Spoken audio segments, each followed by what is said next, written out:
بسم اللہ الرحمن الرحیم۔ عزیز طلبہ، آج بہار کی قدیم دینی درسگاہ جو 100 سال سے بھی زائد ہو چکے ہیں، الجامعۃ العربیہ اشرف العلوم کنہواں سیتامڑھی کے بارے میں آپ کو بتلایا جائے گا کہ اگر آپ اس مدرسے کے اندر داخلہ لینا چاہتے ہیں تو کیسے آپ کا داخلہ ہوگا، کن کن کتابوں کا امتحان دینا ہوگا آپ کو، اور کب فارم ملے گا اور کب اس کا امتحان ہے۔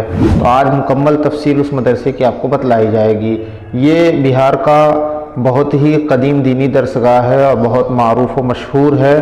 یہاں سے پڑھ کے آنے والے بے شمار طلبہ کا دارالعلوم دیوبند کے اندر داخلہ بھی ہوتا ہے۔ تو اس لیے آپ توجہ کے ساتھ سنیں اور سمجھیں کہ کن کن کتابوں کا امتحان دینا ہے اور کب فارم تقسیم ہوگا۔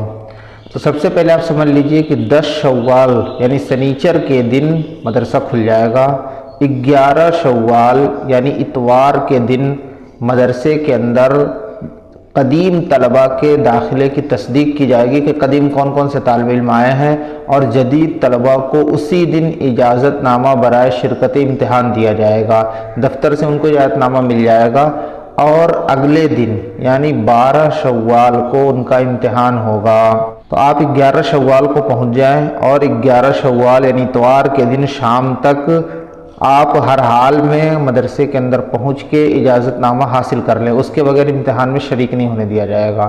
اور سوموار کے دن یعنی پیر کے دن 12 شوال کو آپ کا امتحان داخلہ لیا جائے گا۔ 2 نشستوں میں الگ الگ امتحان ہوگا، یعنی کچھ طلبہ کا صبح کے ٹائم میں ہوگا، کچھ کا شام میں ہوگا، تو سب کا امتحان ایک ہی دن ہو جائے گا۔ بس ایک ہی بار وہاں داخلے کا موقع ملے گا، اس کے بعد وہاں داخلہ بند ہو جاتا ہے۔ تو اب جان لیتے ہیں کہ کون کون سی کتابیں کس کس درسگاہ میں کون سی کتابوں کا آپ کو امتحان دینا ہے۔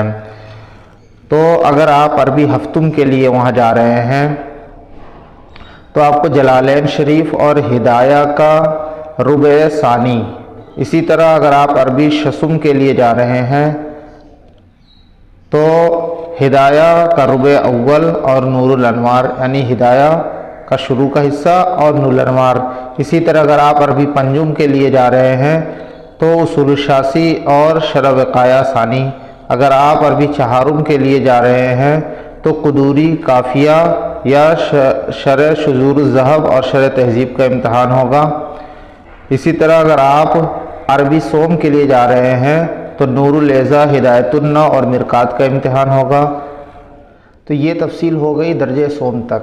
اس کے بعد عربی اول اور عربی دوم کے اندر اس سال وہاں گنجائش نہیں ہے۔ اس سال جو اعلان آیا ہے اس کے مطابق مدرسے کے اندر عربی اول اور عربی دوم میں گنجائش نہیں ہے، اس لیے اس میں آپ کا داخلہ نہیں ہو سکے گا۔ اور فارسی وہاں 2 سال الگ الگ پڑھایا جاتا ہے، فارسی اول اور فارسی دوم۔ تو اگر آپ فارسی میں داخلہ لینا چاہتے ہیں تو اس میں گنجائش ہے، لیکن اس میں امتحان بھی ہوگا اور پھر آپ کا املا وغیرہ بھی امتحان میں لیا جائے گا۔ تو یہ کچھ تفصیلات تھیں، تو اس کے مطابق آپ وہاں پہنچیں اپنی کتابوں کی تیاری کر کے اور امتحان داخلہ دیں۔ اللہ تعالیٰ آپ کو کامیابی نصیب فرمائے۔